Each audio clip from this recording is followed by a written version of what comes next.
Hello दोस्तों, welcome back to world mysteries. और मैं हूँ आपकी फ्रेंड श्रद्धा, जो एक बार फिर आपके लिए लेकर आई है एक बहुत ही रोचक और एडवेंचरस वीडियो।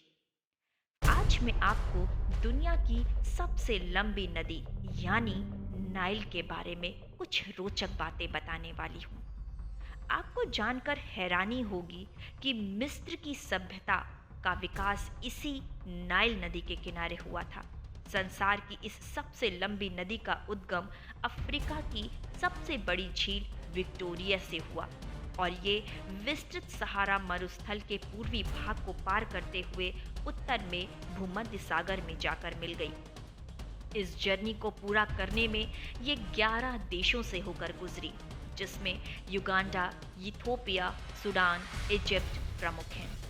इन देशों को पार करते हुए ये एक लंबी घाटी बनाती है, जिसके दोनों ओर की भूमि पतली पट्टी के रूप में शस्य श्यामला दिखती है। यह पट्टी संसार का सबसे बड़ा मरु उद्यान है।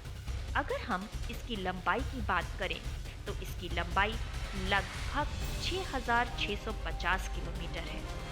नाइल रिवर की घाटी एक संकरी पट्टी सी है, जिसके अधिकांश भाग की चौड़ाई 16 किलोमीटर से अधिक नहीं। किसी किसी जगह तो इसकी चौड़ाई 200 मीटर से भी कम है। नाइल नदी की कई ट्रिब्यूटरीज हैं, जिसमें श्वेत और नीली नाइल प्रमुख है। अपने मुहाने पर ये नाइल रिवर 160 किलोमीटर लंबा और 240 किलोमीटर चौड़ा विशाल डेल्टा का निर्माण करती है, जिसका सामान्य ढाल दक्षिण से उत्तर की ओर है। हर साल सितंबर के महीने में नाइल नदी का जल स्तर इतना बढ़ जाता है कि वहां बाढ़ आ जाती है और कई इलाकों को क्षतिग्रस्त कर देती है। शुरू में बाढ़ के पानी से आसपास के इलाकों को काफी नुकसान पहुंचता है, पर जब ये बाढ़ का पानी उतरता है तो अपने पीछे बहुत ही उपजाऊ काली मिट्टी की एक परत छोड़ जाता है, जो फसलों के लिए वरदान है और उनकी पैदावार को काफी बढ़ा देता है। इसीलिए तो प्राचीन इजिप्ट के लोग इस मिट्टी को गिफ्ट ऑफ नाइल कहा करते थे। आज भी नाइल नदी के बाढ़ से बचने के लिए 1960 से 1970 के बीच में एक डैम का निर्माण किया गया था, जिसे असवान डैम कहा जाता है। सबसे हैरान कर देने वाली बात तो ये है कि प्राचीन मिस्र के लोगों ने अपना कैलेंडर भी नाइल नदी के हिसाब से बनाया हुआ था। उन्होंने कैलेंडर को 3 मौसमों के हिसाब से बांटा था, जिसका पहला मौसम नाइल नदी के बाढ़ के समय तक रहता था, दूसरा जब फसलों को उगाने का समय होता था और तीसरा जब फसलों को काटने का समय।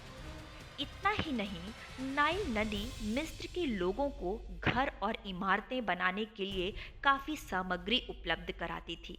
इस नदी की गीली मिट्टी से लोग ईंट बनाते थे। इसके अलावा नदी के किनारों पर स्थित पहाड़ियों को चूना पत्थर भी प्राप्त करते, जिसका उपयोग मकान बनाने में किया जाता था।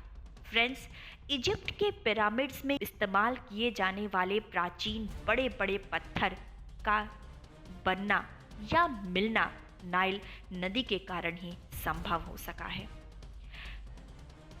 मिस्र के अलावा अफ्रीका के कई प्राचीन और आधुनिक शहर नाइल नदी के किनारे बसे हुए हैं, जिसकी वजह से नदी को परिवहन के तौर पर इस्तेमाल किया जाता है।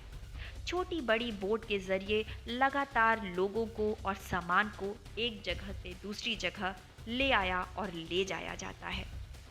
ये आकर्षक नदी आज भी इजिप्ट वासियों के लिए जीवन का अमूल्य स्रोत बनी है।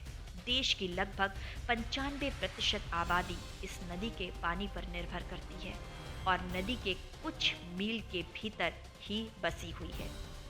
अफ्रीका कॉन्टिनेंट अपनी डाइवर्सिटी के लिए संसार में एक अलग स्थान रखता है और नाइल नदी भी इससे अछूती नहीं। ये नदी अपने अंदर जीव जंतुओं की एक अलग ही दुनिया समेटे है, जिसमें विभिन्न प्रकार की मछलियों और पक्षियों के साथ साथ कछुए, सांप, हिप्पोज और हमारे ग्रह के सबसे बड़ी सरीसृपों में से एक नाइल क्रोकोडाइल शामिल है। प्राचीन इतिहास मानव संस्कृति के करीबी और विभिन्न जीव जंतुओं की एक अनोखा संगम अगर हमें कहीं देखने को मिला है तो उसका जीता जागता उदाहरण है नाइल नदी। इसकी महानता का परिचय इसके बहते हुए पानी की मात्रा से नहीं, बल्कि कई हजार साल से मनुष्य और प्रकृति पर पड़ने वाले इसके अद्भुत प्रभाव से लगाया जा सकता है। दोस्तों, आज के लिए बस इतना ही।